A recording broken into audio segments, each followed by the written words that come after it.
East Port of Spain is a country within a country. It is just different.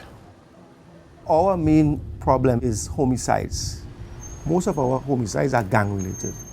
And we have two active gangs in our area of operation. We have the Muslim gang and we have the Rasta City gang. And all this has come about because of what we have called border wars. If you cross the border, you can die. You'll be shot, you'll be killed.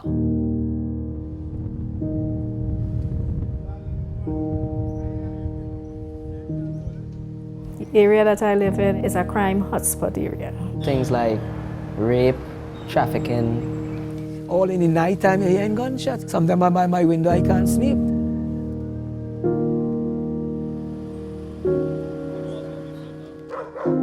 Is that a place we could turn around?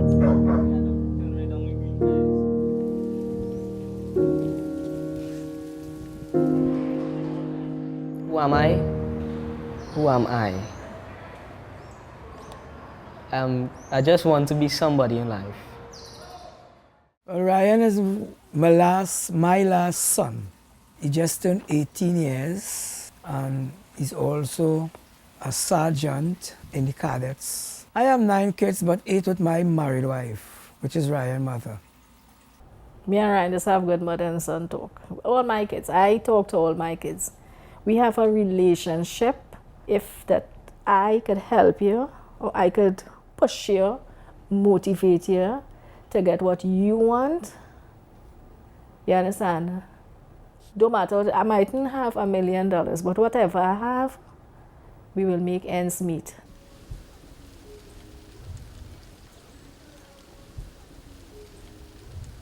Every morning I wake up at least 7 o'clock, organize myself for school, and I walk a great distance out, about 15 minutes walk to get transport.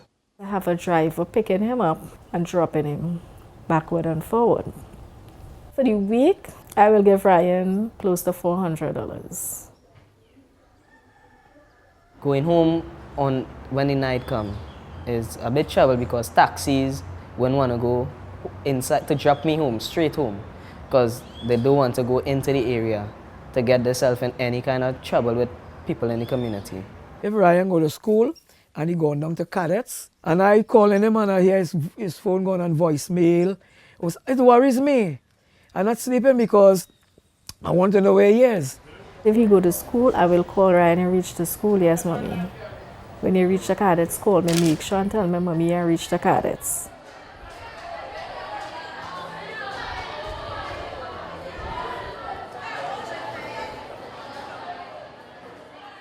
This is our 4th meeting for the year. The topic today we're discussing is ways to improve the school, right? Mostly the classes, right? Everybody for that? Lighting systems, very dim. Everybody agree? Yes. We have no power outlets. Well, I've been here since 1997 and we have many challenges, both external and internal to the school environment. Unfortunately, the school, as they say, is a microcosm of the wider society, so as safety becomes critical on the outside, where many of these students come from communities where there's a lot of violence and crime, it gets into the school environment. My parents, they don't tolerate that at all. Especially some of my brothers was a part of it, but they're still alive, but one is in jail right now, dealing with, robbery or something like that, right? Well, I wasn't sure if he did it or not, but he in jail for it, right? That is the only one who is or was a part of a gang. Being a member of a gang is like a death sentence. The minute you get involved in the gang culture, it's very difficult to come out. It's a basic instinct, their safety in numbers. So they form their little groups. And this group looks after themselves, this group looks after themselves, and it's so easy for conflict to take place. We don't teach conflict resolution. Well, with myself now, I don't want to disappoint my mom and dad. Right? I want to be the one that on top, the one in the family that reach somewhere, that do something. that change people's life. Well, I am a member of the Trinidad and Tobago Cadet Force. Well, that being part of me is a very big part of my life, because after school, there's the place I go nearly every day. We don't say Ryan here, we say Corporal Asing, because first names are not valid in this organization. And he's not a bad person, he's a very helpful person. He always there for us, right? Next step, picking up instrument and come outside for band formation.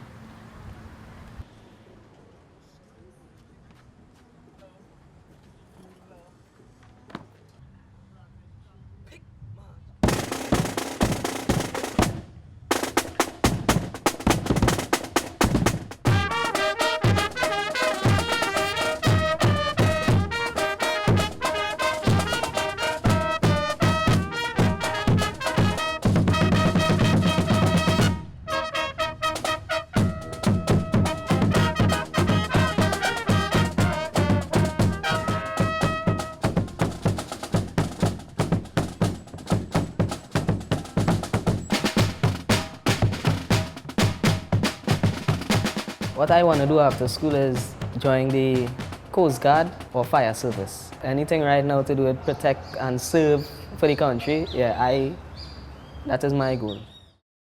Ryan to me is a model student, and he's like the lotus flower.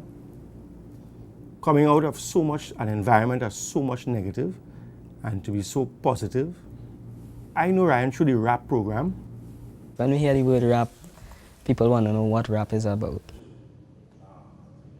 Crime is becoming a huge problem in the Caribbean, and we need to address it from a community perspective. That's what the Resistance and Prevention Program does.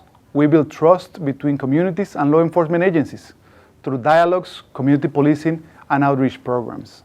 We're looking to bring changes towards the school, right? We're looking to bring changes in people who bullying, conflict resolution, self-esteem, to build the student self-esteem. There can be no change without awareness. So I think that's what RAPP is really about. The more we make the young people aware of the justice system, of what crime can do to them, what having a position against crime can do for them, when that awareness comes, I really believe change can come. The Thursday when everything was actually put together to have this nice mock trial, then the evening we heard that these 2 students got shot, right? So that just bring everything to a halt. The sound of gunshots numbed the Laventille community of Picton Road this afternoon. 2 schoolboys falling to the bullets of 3 masked gunmen after leaving their school at Success Laventille Secondary School. Mark Basant, TV6 News. This is the area where they actually ambushed the vehicle that the boys and them were in, and taken out of the vehicle and shot. You find that for things to happen, there has to be a certain level of security, and that is where we come in.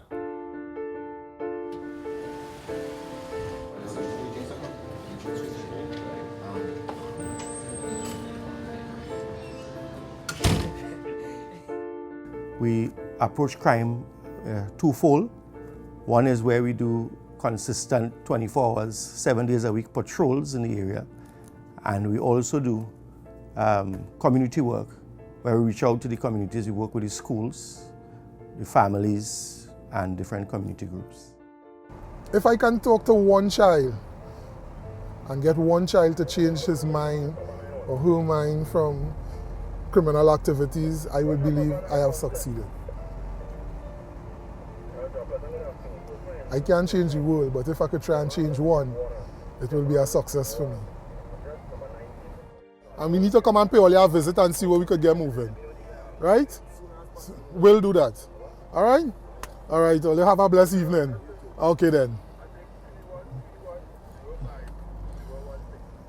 So you see the interaction I have with, people within the community, because I've met them, and I would pull up and they see my face and they know, hey, I could talk to this officer. We have removed off the streets of Trinidad and Tobago over 670 firearms in 2015.